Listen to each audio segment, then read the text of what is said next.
afternoon. My name is Joseph Lloyd and I source cars for people on a professional basis, hence the name of my channel, Lloyd Vehicle Consulting. 4 years ago, I was asked to come up with a series of videos that were filmed inexpensively. We don't use digital cameras, we don't use fluid head tripods, we don't use shotgun microphones, we wear tatty shirts, we just use a phone. But we look at cars that you can buy for a budget up to £1,000 only, and we very much enjoy ourselves. These are cars that might be in cosmetically bad condition. You might see oil leaks, rattly dashboards and cosmetic imperfections, but we go all over the country and we find these very inexpensive cars that you all seem to enjoy watching.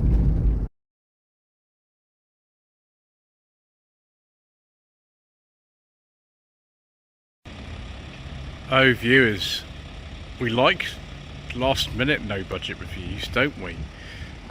Although this car, I would argue, is not going to quite fit into the category. But obviously you can buy Rover 100 for under £1,000. In fact, one sold at auction for around that sort of money recently, but was quite nice, so we're okay. This is a 1998 Rover 114 GSI. It was formerly used as a driving school car by the owner's father, which is why it has that thing in the windscreen and why it's got extra mirrors. The dual controls have been removed, so they're not in there. But yeah, it was a driving school car. It's now actually just used in preservation, and obviously the chap who owned the Stewart, he's got another car that he uses for his business, but he looks after this one. I was going to drive this actually in the northwest next week, but I've been offered the chance to drive this at the Longships and Octagons event at the Great British Car Journey. I had to move to the sort of second overflow car park because it's so busy here. But yes, Nightfire Red. This car would have been made in 1997, I think. Production finished on 23rd December 97. In the wake of a very, very bad crash test result by Euro NCAP, which gave it just 1 star. And if you want to look at what happened with it, then yeah, the photographs are online and things like that, but we won't dwell on that, viewers. We'll instead think about this amazing car. So obviously an updated version of the Rover Metro, which is itself an updated version of the Austin Metro. These came out in December 1994, so realistically sales in this country started in 1995. The 114 GSI was a top of the range model. Unless you're looking about the sort of GTA, which is a sporty one, this was a more luxurious one, although there's lots of things in this car that you'd think it should have and it doesn't. It doesn't have a driver's airbag, that was an option. It doesn't have a leather interior, that was an option. It doesn't have power steering, you couldn't get it on any of these. It doesn't have rear electric windows, you couldn't get it on any of these. And it doesn't have a rev counter.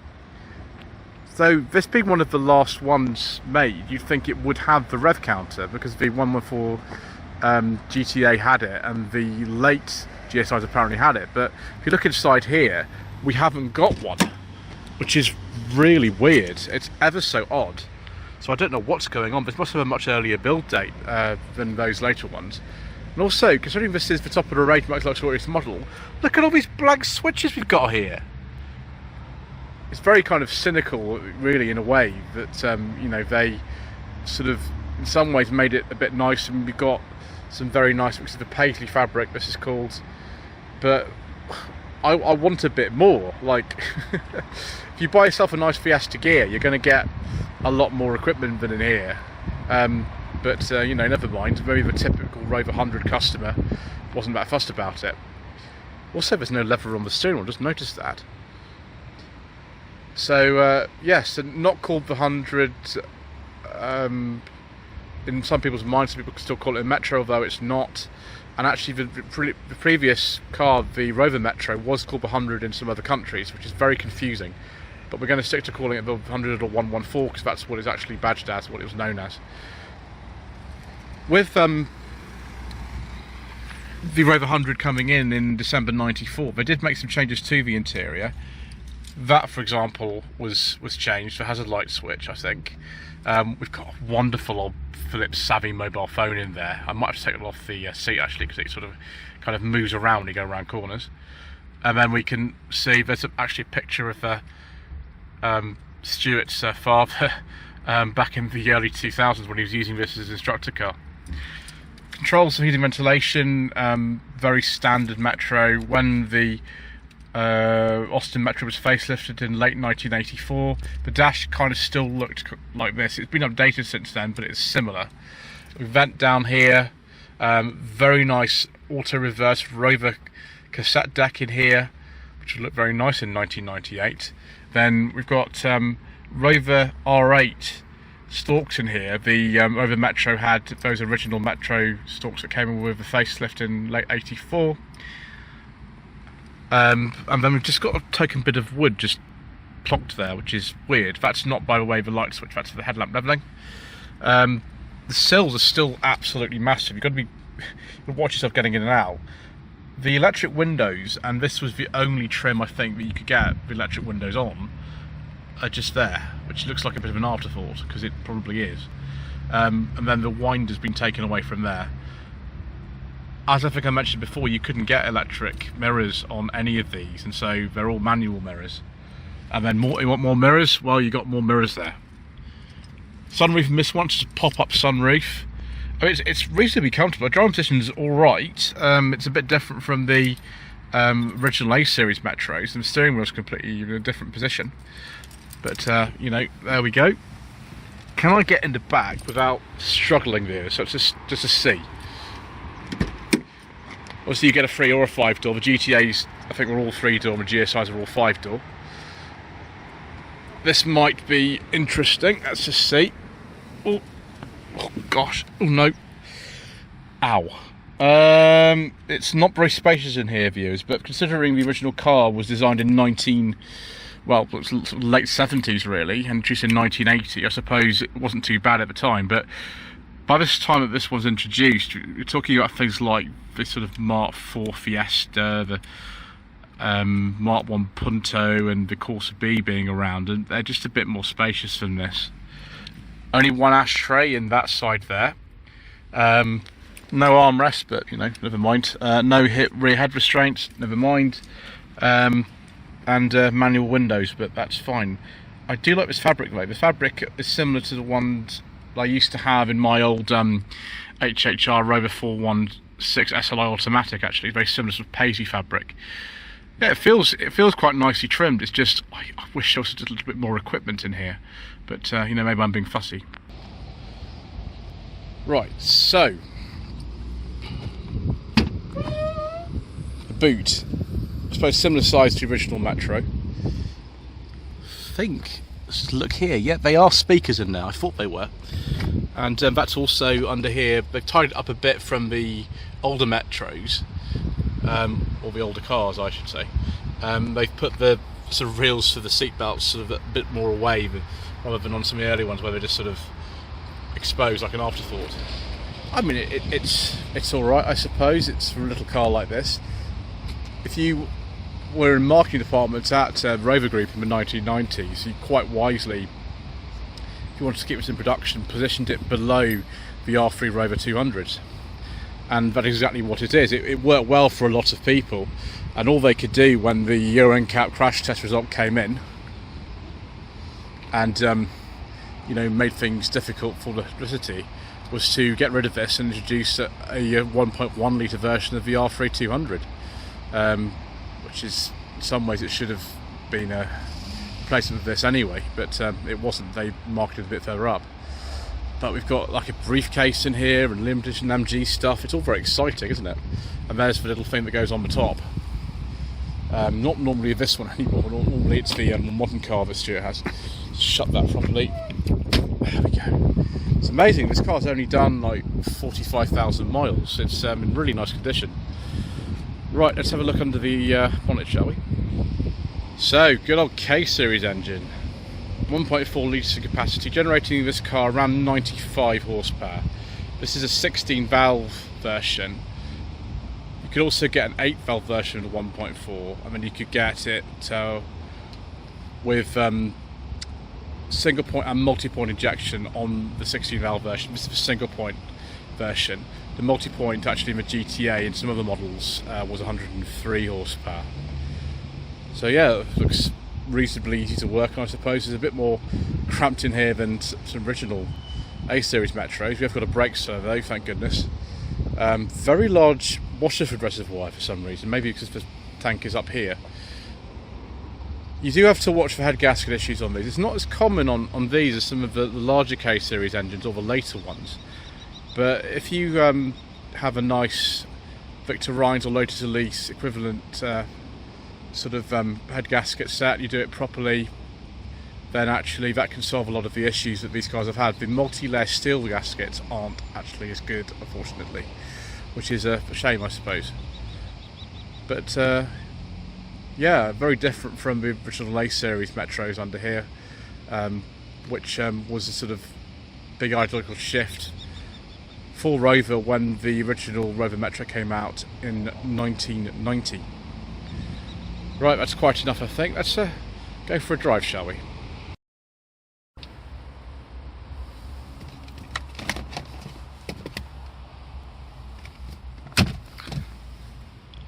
Excellent. So viewers, we've got to get up to speed on this fast flowing road outside Great British Car Journey. Basic engine in one of these was a 1.1k series with 60 horsepower. I imagine in a light car like this that is fine. Obviously the 1 litre Metros were as little as like 42 horsepower, so that's not too bad. Above that there was a 75 brake horsepower 1.48 valve K series that was available with both manual and automatic gearboxes. Then this 95 brake horsepower 16 valve version with single point fuel injection, and the engine that's in the GTA but was also in some of the models, a multi-point fuel injection version 1.4 60 valve K series, 102 horsepower. There are also some diesels available, but as usual, due to controversial government legislation and all kinds of other reasons, we don't talk about diesels on this channel. What we do talk about instead is the way this car drives. It's got a hydrogas suspension, and so you do need to sometimes take care of the displacers and watch to see, you know, if the suspension is too high or it's too low. There are companies out there that will take care of that for you. Yeah, the driving position isn't still the best. I mean, it's a bit more conventional than the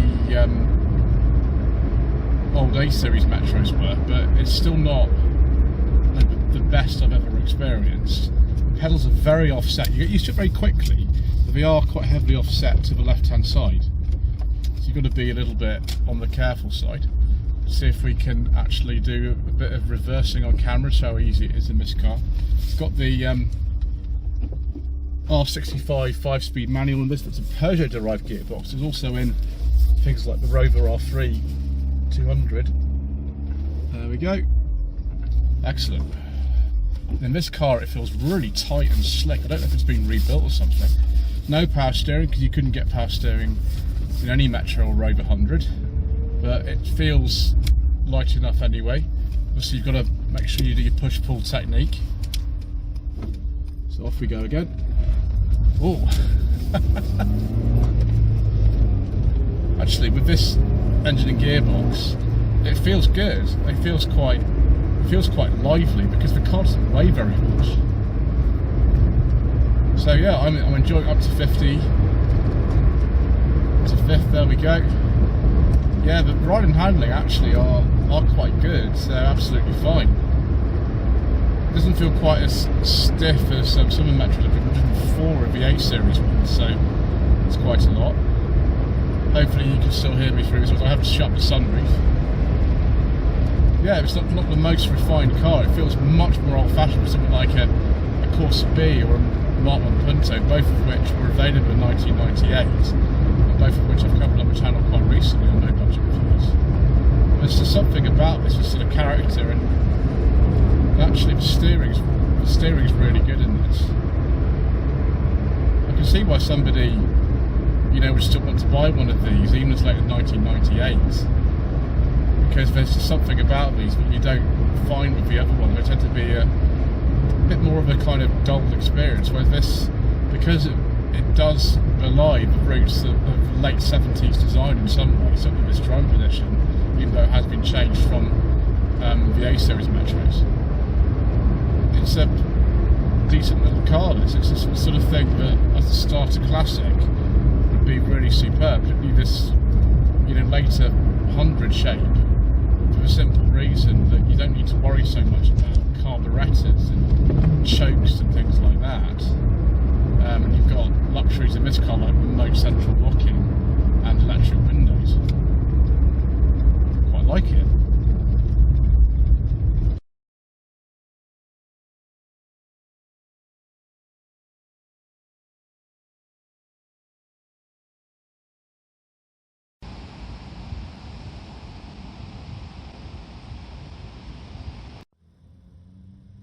Let's now look at some Rover 100 trim levels. So the standard ones were I as in 111I, SI, SLI, GSI, and this GTA. Sorry, this GSI and then the GTA. There were loads of special editions as well, particularly the Ascot SE, the Kensington SE, the Knightsbridge SE, and the standard versions of the Kensington and Knightsbridge 2. So viewers, should you consider a Rover 100 for your hard-earned budget up to £1,000? Well, personally, I'd spend a little bit more. I'd say this car is probably worth somewhere around £3,000, given it's the GSI. It's, you know, very low ownership. It's in such nice condition. I'd prefer a rev counter and a leather interior and an airbag, but never mind. You can't have everything.